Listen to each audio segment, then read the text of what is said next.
শিক্ষার্থীরা এত পরিশ্রম করছে, নিচে দিয়ে পার হলেন কেন বলে যান।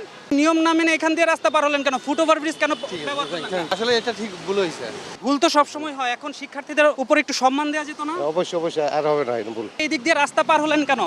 সরি ভাই, তো আমি মার্কেটে যাবো তো ইমার্জেন্সি। কখনো রোদ কখনো বৃষ্টি, এমন প্রতিকূল পরিবেশে শিক্ষার্থীদের থাকার কথা ছিল শ্রেণীকক্ষে কিংবা নিজ বাড়িতে। তবে তার হলো কই? দেশের সংকটে ট্রাফিক ব্যবস্থাপনায় রাজধানীর মোড়ে মোড়ে অবস্থান তাদের। কর্মজীবী মানুষের ঠিক সময়ে অফিস পৌঁছানোর গুরুদায়িত্ব যে তাদের কাঁধেই।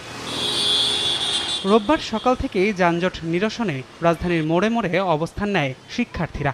সঙ্গে ছিল Bangladesh scouts, BNCC, red crescent সহ বিভিন্ন স্বেচ্ছাসেবী সংগঠনের সদস্যরাও। শিক্ষার্থীরা জানান, যানবাহন চালক থেকে শুরু করে পথচারী অনেকেই জানেন না ট্রাফিক আইন। চেক করা তো বিরক্ত হচ্ছে, এখানে তারা মানতে চাচ্ছে না আমাদের কোনোভাবে।